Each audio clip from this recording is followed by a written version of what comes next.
হঠাৎই পার্লামেন্টে দুপক্ষের মধ্যে তুমুল হট্টগোল। এক পর্যায়ে চলে কিলঘুষি, হাতাহাতি ও ধস্তাধস্তি। এ দৃশ্য তুরস্কের পার্লামেন্টের। এরই মধ্যে ভিডিওটি ছড়িয়ে পড়েছে সামাজিক মাধ্যমে।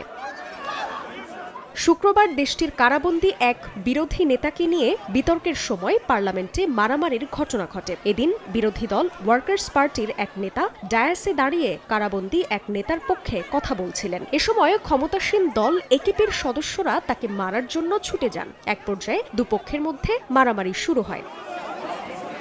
জানা গেছে, তুরস্কে আতালে নামের এক বিরোধী নেতাকে 2022 সালে সরকার বিরোধী বিক্ষোভের জন্য 18 বছরের কারাদণ্ড দেওয়া হয়। তার সঙ্গে আরও কয়েকজনকে সাজা দেওয়া হয়। তবে কারাগারে থাকলেও গত নির্বাচনে তিনি তুরস্কের ওয়ার্কার্স পার্টি থেকে জয়লাভ করেন। এরপর পার্লামেন্ট তার সদস্যপদ বাতিল করলেও আদালত তার সদস্যপদ বহাল রাখেন। সেই আতালাকে নিয়েই তার দলের এক নেতা ক্ষমতাসীন একেপি আইন প্রণেতাদের উদ্দেশ্য করে বলেন, আতালাকে সন্ত্রাসী বললে অবাক হন না বিরোধীরা, কারণ ক্ষমতাসীন দলের পাশে না থাকলে তারা সবাইকে এসবই বলেন। আর তার এমন মন্তব্যেই বাধে বিপত্তি।